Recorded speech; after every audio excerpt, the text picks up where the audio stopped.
শ্বশুরবাড়ি এলে অবশ্যই অবশ্যই বোরকা পরতে হবে, এটাই সব ফ্যামিলিতে রেস্ট্রিকশন থাকে।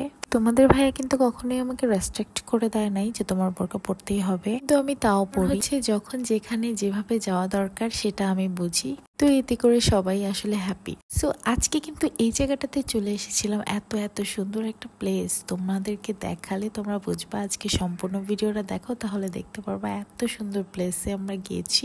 এটা ছিল একদমই সাডেন প্ল্যান, যার কারণে তোমাদের ভাইয়া আমাদের সাথে যেতেই পারে নাই। হঠাৎ করে দুপুরে লাঞ্চ শেষ করার পরেই আমাকে আমার দেবর ফোন করে বলতেছে যে ভাবি আপনি রেডি হন, আমরা চলে আসতেছি আপনাদের বাসায়, হাঁটতে যাব। তো আমি চিন্তা করতেছিলাম হাঁটতে যখন যাবোই, কাছেই তো, বাসার আশেপাশে হয়তো হাঁটবো, তাহলে আমি একটা থ্রি পিস পরি। তো থ্রি পিস পরে তারপরে ওরা আমাকে বলতেছে আমরা বাজারে দাঁড়িয়ে আছি, আপনি আসেন। এখন আমি চিন্তা করতেছিলাম ওরা কি আসলে হাঁটতে যাবে নাকি কোথাও যাবে আসলে ঘুরতে।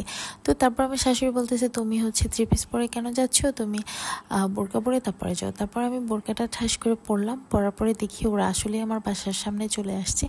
তারপরে কিছু করার নেই, তারপরে আমার মনটা খুশি হয়ে গেছে, দেখি সবগুলাতেই বোরকা পরে আসছে। তো এরপরে কিন্তু আমরা একটা অটো নিয়ে একদম চলে যাচ্ছিলাম আমাদের এই বাসা থেকে অনেকটাই গ্রামের দিকে।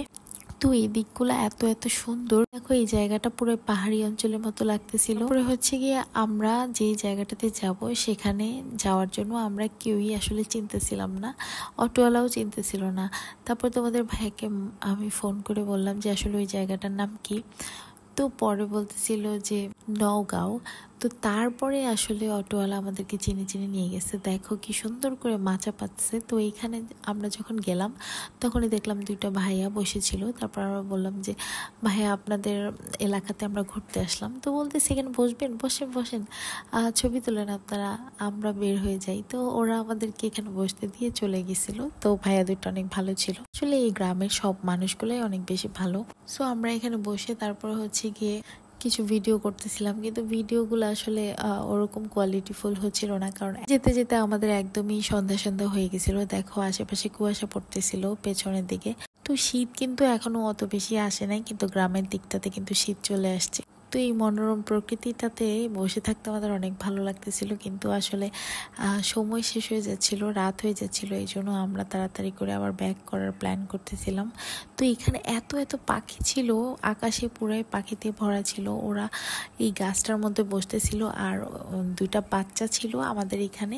তো ওই বাচ্চা দুইটা খালি চিল্লাইতেছিল, আর এই সব পাখিগুলা এরকম লাফাইতেছিল। এই যে দেখো সামনে 3-4টা বাচ্চা, ওরা হচ্ছে কিরকম পড়তেছিল, আর এই ফাঁকা জায়গাটার মধ্যে শিয়াল দৌড়াদৌড়ি করতেছিল। আসলে এটা একটা গ্রামীণ পরিবেশ, আর এই গ্রামীণ পরিবেশটাতে অনেক অনেক ভালো লাগতেছিল। আর ভাবতেছিলাম এখানে এসে একটা ফটোশুট করব শাড়ি পরে। তো এটা একটা দিঘি, এই দিঘিতে হচ্ছে মৎস্য চাষ হয়। তো মাছ কিন্তু অনেক অনেক বড় বড় মাছ আছে, আর এই পিচ্চিগুলো আমাদের আশেপাশেই থাকতেছিল, আর আমাদেরকে জায়গা চিনিয়ে দিচ্ছিল যে কোথায় কোথায় গেলে ভালো লাগবে আর কি।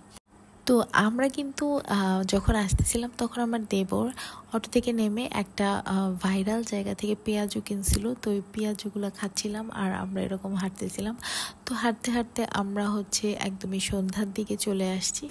তো সন্ধ্যা হওয়ার পরে কিন্তু আমরা একটা জায়গায় হেঁটে হেঁটে গেছিলাম। তো ওইখান থেকে আমরা অটো নিচ্ছিলাম, কারণ হচ্ছে গিয়ে অটো কিন্তু আশেপাশে খুব একটা মিলতেছিল না, নিয়ে আমরা চিন্তাও করতেছিলাম। পরে দেখি কি আমাদের বাসায় একটা মিস্ত্রি ছিল, তো ওই মিস্ত্রির ও হচ্ছে গিয়ে বাইক নিয়ে ঘুরতেছে ওখানে।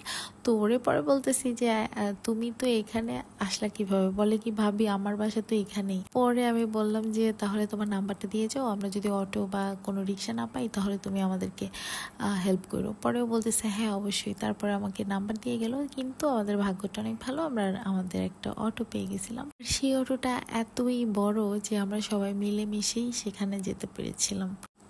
আর এই জায়গাটাতে আমরা বসে বসে যে একটু ছবি তুলবো তাও পারতেছিলাম না, কারণ এমনিতেই বোরকা পরে আসছি, আবার হচ্ছে সন্ধ্যা হয়ে যাচ্ছে। তাই দেখো কি সুন্দর টুকটুক করে হাঁটতেছিল, কিন্তু এখানে কিছুক্ষণ পরপরই হচ্ছে গিয়ে গাড়ি, রিক্সা, তারপর বাইক এগুলো আসতেছিল, এই জন্য একটু ভয়ও লাগতেছিল। কিন্তু আমাদের বাসার আশেপাশে যে রাস্তাগুলো ওগুলোর থেকে অনেক ভালো, কারণ এই রাস্তাগুলোতে অত একটা গাড়ি আসে না, এজন্য তাও রাস্তায় একটু দাঁড়ানো যায়।